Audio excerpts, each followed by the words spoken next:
Doing a fantastic job for the state of Texas, and he has from day one. And Lieutenant Governor Dan Patrick, another friend of mine, and thank you, Dan. Sure. And I watched you the other night on a very important show, and you did incredibly well representing the state. And State Attorney General Ken Paxton, where he's a very aggressive Attorney General, and that's what we like. And you've got some very big ones, including the mail-in ballots, right? Unsolicited, I call them the unsolicited mail-in ballots, where people are sitting home and they just get hit with mail-in ballots all over the place. That's a good way to put it. Well, I hope you're going to be successful. I think it's actually a very important case, not only here, but for the whole country. So I know you're really on top. I think we have about 18 of those cases throughout the country. In Pennsylvania we have, and North Carolina, we have a lot of them. So let's see, but you're one of the great leaders. Thank you very much, Ken. I appreciate it. A man who's really been there when we need him, and he's been incredible for Texas, and he's been my friend, Ted Cruz. Thank you. Mr. President, Thank you welcome. very much. We spent a lot of time before, and we're working on getting Texas everything they need. We'll bring it back. Thank you. Congressman Brian Babin. Brian, thank you very much. Sure. A warrior and a really terrific guy. And Randy, where's Randy? Randy, thank you. Randy Weber, Congressman. Thank you very much. And we have a couple of people who have been friends of mine, and I won't mention too much, but they got a little shot of COVID. And I understand they're going to be perfect. They're going to be absolutely fine. I want to say hello to Becky Ames. Becky, thank you very much. Thank you. Beaumont, you're doing good, right? Everything Yes, sir, okay? we Were are. you hit Thank you. hard? Not as hard as we could have been. Yeah, it could have been a lot harder. It could have been a lot harder. That's and great. We're recovering, and we appreciate you being here, Mr. President. Well, thank you very much, Becky. I hear you're doing a great job. And again, we were talking before about the path, and the path could have been much more because the power was incredible. Louisiana took a very, very hard hit, but even Louisiana, if it was over just a little bit further, it would have been a record-setting hit because the power was record-setting. It was at 185 and 175.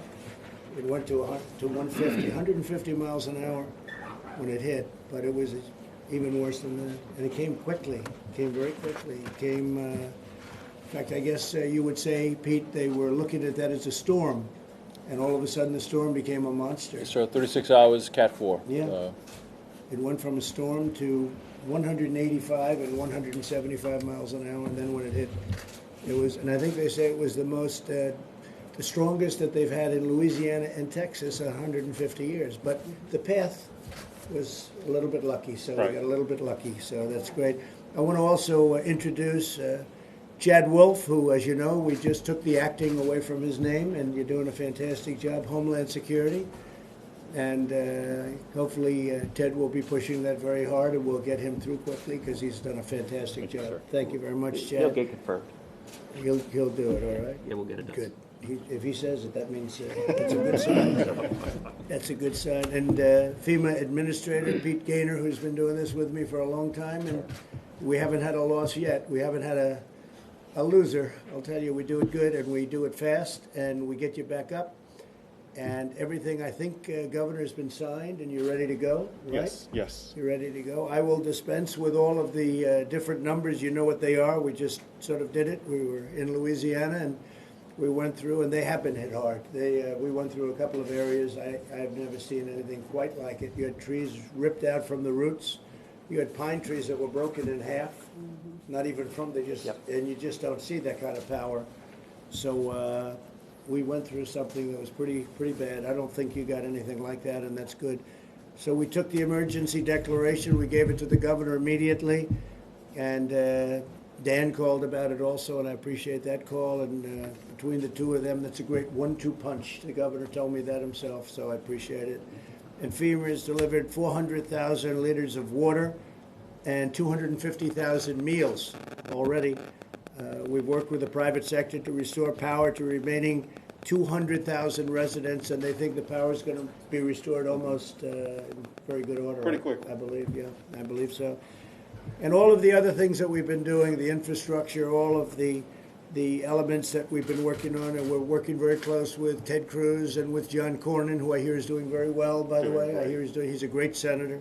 He's doing a fantastic job. And we've been working with the governor and with Dan And I think maybe it'd be good if you would tell us how are we doing and what can we do and how can we help you, Governor? Sure. First, I need to thank you for the way that you have stepped up. People don't know this, but on midnight, as the storm was crossing the shoreline, you called me. And then, so that was 1 a.m. your time. And then we spoke again the morning after it happened. You have been there for us every step of the way, helping us. Never have I seen such a swift response to our request as we have received from Administrator Gaynor. We cannot thank you enough. I call him, and it's like he knows in advance I'm going to be calling him. And so he just says yes immediately. And so of all the storms I've been through, which, as you know, has been a lot, Right. I've never received a swifter response from the administration. And so on behalf of everybody in this room and everybody across the state of Texas, we want to say thank you. I want to thank the local officials, Judge Gathia, in whose county we're in right now. We appreciate you and your leadership, the members of Congress, Becky, and the other mayors in the region. We appreciate everything you do, and of course, Nim Kidd. If I could share some details, I know you cover the details in Louisiana. Just real quick, I have declared a disaster in 62 counties, and the president has similarly declared a disaster in each of those counties. So on behalf of all of those 62 counties, we all say thank you, Mr. President, for that. Right now, our areas of focus are on power, water, points of distribution, safe return of evacuees, and damage assessment. On power and water restoration, peak power outages exceeded 350,000 locations across 35 counties.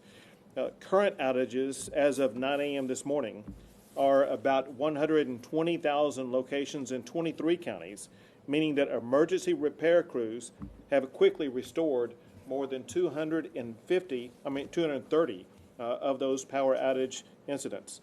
For drinking water assessments, 111 of 171 drinking water system assessments have been completed. 84 are operational, 26 systems are under boil water notice. In addition to things like that, we have 19 points of distribution set up in the impacted region that are providing things like water, ice, MREs, while their power and water systems remain inoperable. There were over 10,000 evacuees that are in shelters throughout the state and approximately 3,300 hotel rooms. Of the shelter residents, the Texas Division of Emergency Management under Nim Kidd is tracking more than 2,200 shelter residents who are from Louisiana. Very important is that more than 10,000 of those evacuees were in what's called non-congregate settings. What that means is they were in hotel rooms typically. That is so important because we had to respond to Hurricane Laura while also responding to COVID-19. And the best setting for someone who's an evacuee from a hurricane is not in a large congregate setting, but in separate settings to prevent the spread of COVID-19. We succeeded in getting through Hurricane Hannah without the spread of COVID-19. I believe we will succeed in getting through Hurricane Laura without spreading COVID-19. A total of 808 residents were returned on 43 buses, with more missions scheduled for today, and 160 state buses are ready to assist the ongoing repopulation efforts. Let's see. That's about it. We continue to assess damages throughout the region. We are on top of this because of the swift and effective leadership of Chief Nim Kidd, but we are better capable and swifter in responding to this hurricane because of the way you and your administration so swiftly stepped up and helped out the people of Texas. Well, thank you very much, Governor. Doing a great job in every way. In fact, I noticed your COVID, you say COVID-19, many different names. At least 20 different names, right? But you call it COVID-19, that's okay with me, at least for today. Generally, I call it something else. But you're doing very well in that. You're coming down very rapidly, Texas, and so is Florida, and so is Arizona's been incredible. It's down to its lowest numbers. So it's really doing well. So that's part of this. And I like what you're doing with respect to keeping people separated during this problem with the hurricane. Great job. Sure. Really great job. Thank you very much. Sure, thank you. Thanks, Greg. Ted, please. Well, Mr. President, we appreciate your being down in Texas once again. And let me say something that I just told the FEMA administrator a few minutes ago, which is that the consistent report I've gotten from the governor, I've gotten from local officials, state officials, is the responsiveness of the administration throughout this hurricane has been extraordinary. In many ways, we had a blessing with this hurricane in that it could have been much, much worse. There was significant damage from this hurricane, but compared to what we've seen in the past, Texas could have gotten hit much worse. We obviously grieve that our neighbors in Louisiana took the brunt of this storm. And just as Louisiana stepped up and helped Texas, in particular with Hurricane Harvey, but other hurricanes as well, we're now stepping up to help our neighbors in Louisiana who are really suffering. But one of the things that's really impressive also is just the level of coordination. Mayor Ames and I were laughing about how we've got an inadvertent and unfortunate expertise right now in that Texas has been through some major, major disasters. And what we see consistently is a degree of interaction between the city officials, the county officials, the state officials, the federal officials, where you don't get bickering, you don't get turf jockeying, you just get everyone working together. And as these disasters have come, you have reached out repeatedly. I still remember talking with you when Hurricane Harvey was in the Gulf, and I was in the Lucchese factory in El Paso. That's right. And you said then, and it was the case then and the case now, you said everything Texas needs, the federal government, the resources will be there, and thank you for that leadership. It's important, and it's a testament here to the strength and expertise of the Texans at this table working with the federal government that we minimize the damage as much as possible with a very dangerous storm. Great job. Thank you very much. Dan, please. I was in the state senate when Ike hit, and the difference in your response personally and the response of the administration and FEMA is a scale. They were a 1, and you're a 10. The fact that you called the governor at 1 in the morning, your time. Well, I knew he was going to be up, so with him, I don't have to worry about that. But Dan, you need to make it an 11, like Spinal Tap. yes, he's making 11. I mean, night and day. We went years where we weren't paid by the former administration, where our counties and our cities No, I know. couldn't get paid. I know. I You've see done the a records. Fabulous job. Secondly, on COVID, to give you the numbers, our highest point in the hospital was 10,883 in July. We're now under 4,800. That's great. And in COVID and ICU, we're down almost 60% in many hospitals, 70% in some hospitals in the ICU. So the governor's leadership here and all of the Texans working together, we've really turned that corner. going And then very I want to fast. give the judge credit. We were here 2 days ago, and the judge said, look, we weren't hit as hard as some other areas, so whatever we have that other people need. And so many Texans, we respect the Cajun Navy that came for us. We don't have a name for our volunteers, the Texas Brigade, the Texas Volunteers, whatever you want to call them. But I've seen on all the newscasts, thousands of Texans have gone over to Louisiana. And that's the spirit of Americans Great. working together. That's So, Judge, thank you for right away you said, hey, we want to help everyone else. So thank you, Mr. Good President. job, Judge. We You've absolutely. been here so many times for us. Yeah. So many Thank you very much, Dan. I appreciate it. Ken, please. So, Mr. President, I did not grow up in Texas. My dad was an Air Force pilot, grew up all over, but one of the things I love about Texas is we get stuff done. And you fit the culture of Texas because you get stuff done. So thank you, because you truly have accelerated the pace of getting relief to our state like nobody else. So thank you. And this governor has been exceptional at dealing with disasters like literally no governor I've ever seen. So I want to give you credit as well. So Right. that's all I wanted to say is thank you both. Thank you. Thank you very much. Brian? Yes, sir. Thank you for being here, Mr. President. It's an honor to have you in our district, and I can't thank you and your administration enough for the rapid response. We're still actually cleaning up after Imelda and after Harvey and other storms that have hit us, and your administration has been absolutely on the money. And I'd also like to. He's not here today, but I want to brag a little bit on the Orange Mayor. Who is not here. Right. That's Larry Spears. He's done a tremendous job in his mayor. I'm a former mayor myself, so I appreciate Mayor Spears and what he does. But Mr. President, your administration is, we're not supposed to get political here, and I realize that, but it has been like night and day from what we've seen in the past. And I just want to say Thank you very you much. for what you're doing. Appreciate it. Okay. And say hello to the mayor. He'll be fine, I know. I Just will. tell him to get well. I also want to say one quick thing for Chad Wolf. I met your daddy yesterday, and I don't know if did you grow up in Orange at all? I did not. I grew up north of Dallas. That's right. He told me that. But anyway, He's right back there. oh yeah, there he is. Okay, that's right. I mean, we've been having That's some good. talks. You're checking him out, right? That's very good. So should we have asked him if Chad could Good, get I confirmed? think. He knows more. First witness. He's doing a great job. Thank you very Anyway, much. thank you. Thank you, Brian. Yes, sir. Randy, please. Well, thank you, Mr. President. Thank you for being here. Of course, this is Dr. Babin's district. I'm probably the oldest guy in the room in that I grew up on the Gulf Coast, never left. I've probably been through more hurricanes than anybody here, starting in '61 with Hurricane Carla. I was going into the Texas House in 2008 when Ike hit, and I've never seen this kind of responsiveness from the federal government.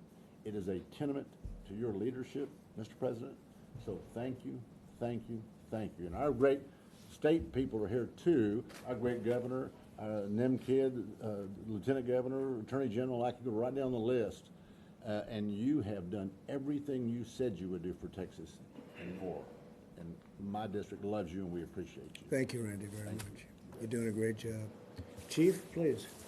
Thank you, Mr. President. I want to thank the local officials. In Texas, mayors and county judges are the only ones with the authority to mandate an evacuation, and that's a courageous decision to make. Right. And Mayor Spears, Judge, for the work that you did, that saved lives. The reason we have the low death count that we have is because you took the evacuation orders in this storm and took them seriously, so thank you for doing that.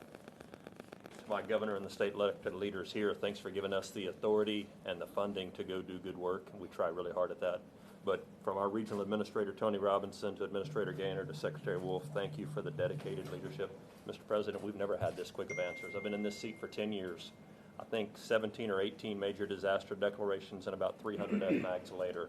We've never had this fast of a response, so thank you for that. Good, thank you very much. A very important state, a great state, and got to take care of the people of Texas. Yes, sir. That's all there is to it. Becky, please. Thank you, Mr. President. I echo everything that's been said here. It's been unbelievable. I was elected mayor in 2007, and 4 months later we had Umberto, and then shortly after Ike, and I went through Harvey and Imelda. We have had 26 federal declarations since 1953, and 19 of them have been since I was elected mayor in '07. So I've gotten to know all of the people at this table very, very well, and the local officials work very close together, and with the state and Governor Abbott and our Senate and our Congress have been just unbelievable. And I just thank you for coming. It means a lot to us, and it means a lot to the people who live here to see that our president would take the time to come and say hello to us. So Thank you very much. we appreciate You're doing a it. great job. Thank you, Becky, very Thank you much. so much. Judge, I want to thank you very much. You're here. Just the job you do is incredible, and I can see the passion you have for it. So it's really great. We appreciate it. Well, thank you. You know, it's fantastic. I cannot tell you how much we appreciate you coming. And the governor's been here multiple times, and everybody involved. You know, we have a great concern for our community. We have a great concern for Texas. We have a great concern for Louisiana, and we're going to do what we can do to help them. But a couple people for sure that, and I hate to single people out, but for sure, Chief Kidd, thank you. And the response that you and the governor's office has had in answering the phone calls, because there's been many all the way through COVID down to this. I'm kind of like Mayor Becky Ames. I've been in office 4 years. This is disaster number 6 for me. So it's you know, we're getting good at something we really don't want to be good at, but we're going to be good at it, and we're going to get it taken care of. But when we come to one of the biggest things we're looking at now, other than the storm itself, was what was caused by that, and that was some of our getting our energy back up and getting our power back up. And we have someone in the building today who is the president and CEO of Entergy Texas, and their team, Sally Rayner, and their team is in here in force and getting this power and stuff restored as quickly as possible, so that our citizens that are on their way home can have power as quickly as possible to get back to repairing their homes. And so there's so many people that do so much for Texas.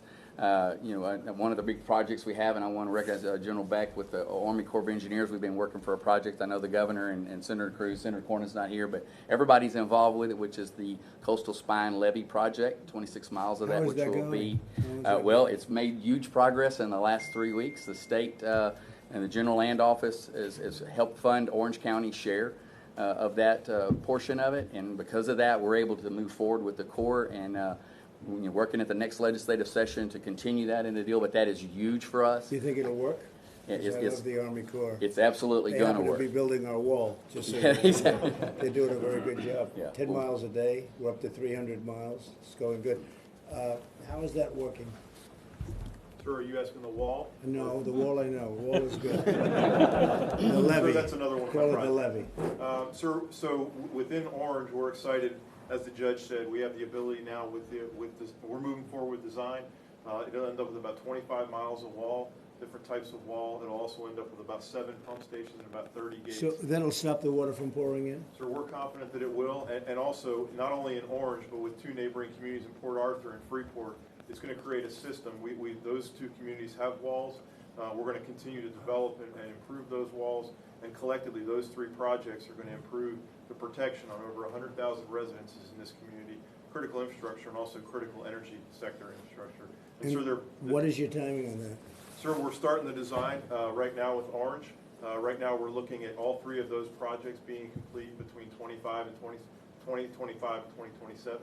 So we're moving forward.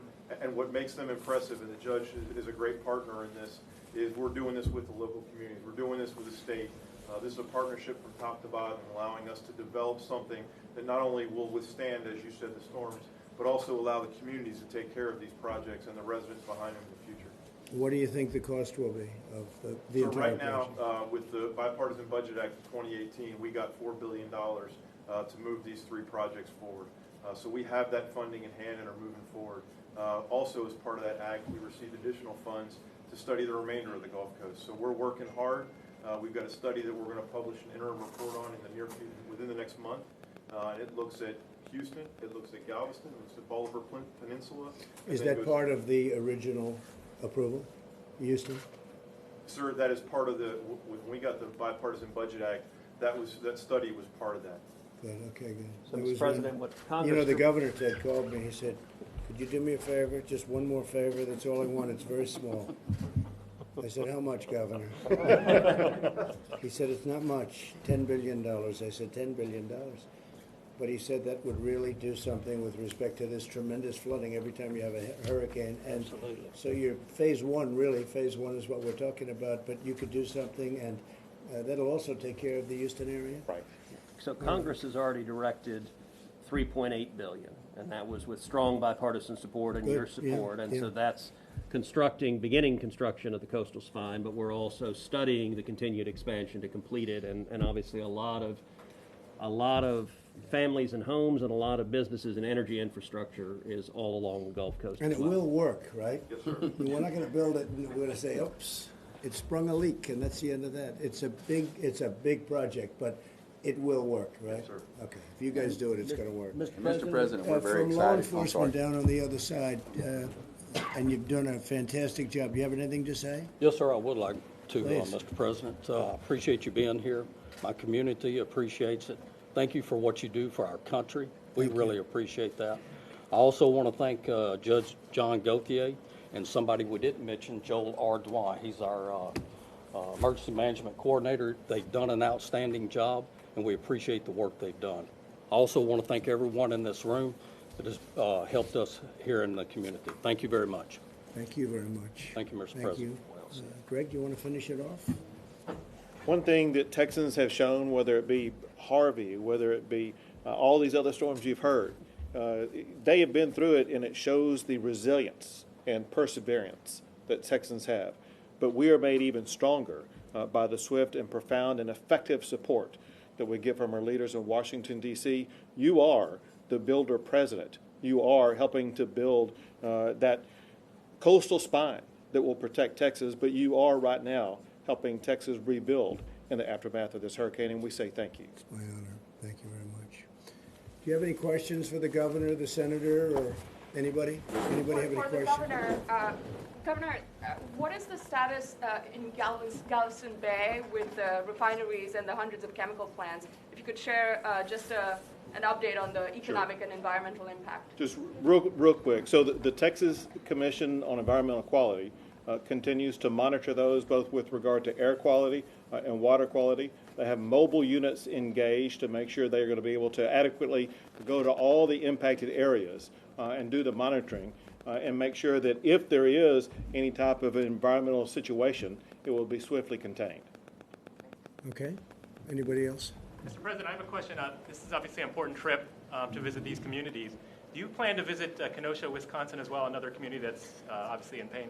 Probably so. We've had tremendous success. As you know, we were finally able to get the go-ahead from the local authorities to send in the National Guard. We sent in the National Guard, and within a few minutes of the Guard, everybody cleared out, and it became safe. We have, that was 3 days ago, we've had absolutely no problem from that. We sent in 1,000 National Guard, and that's not even a big force. We could clean out, as an example, Portland. We could fix Portland in, I would say, 45 minutes.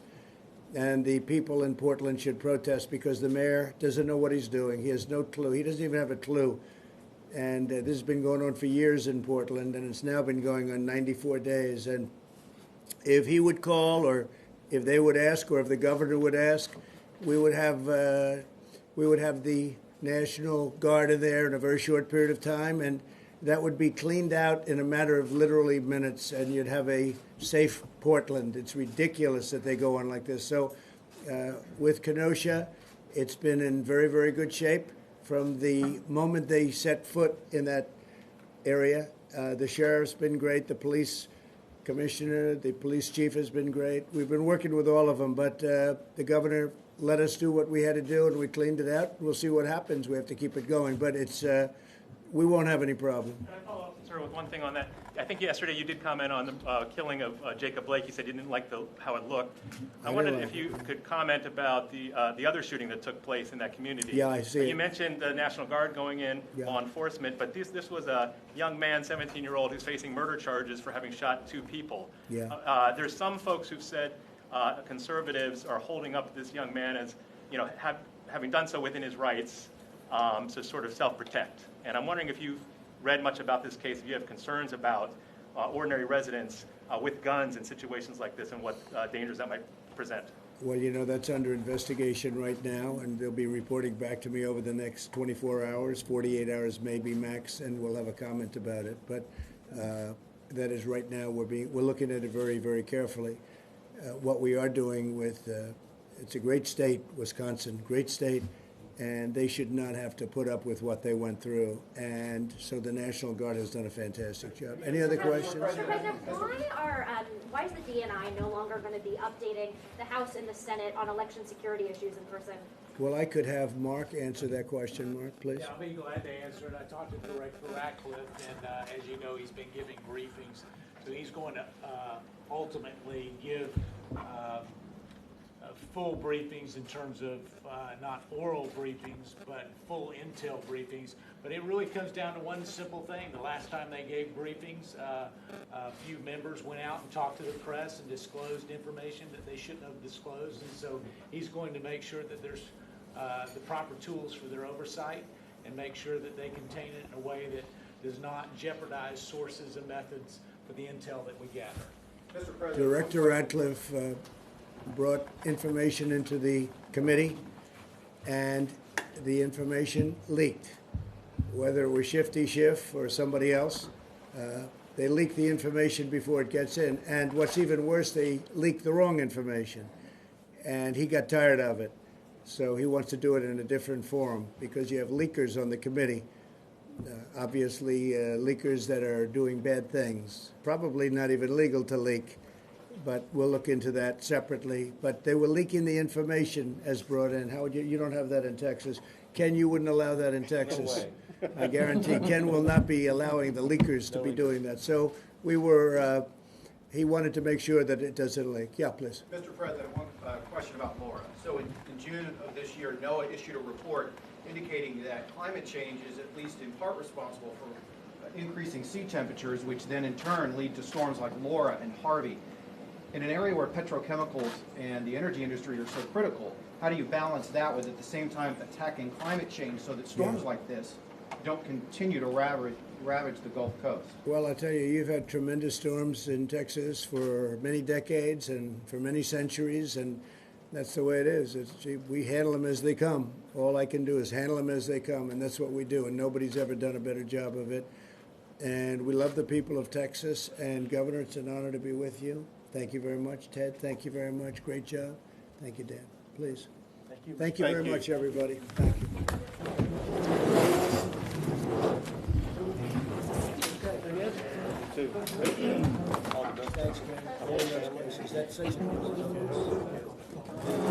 The ballot. No, they want to do ballot harvesting. That's the goal. Thank you, Judge. Good to see you again. This way. Yeah. Thank you so much.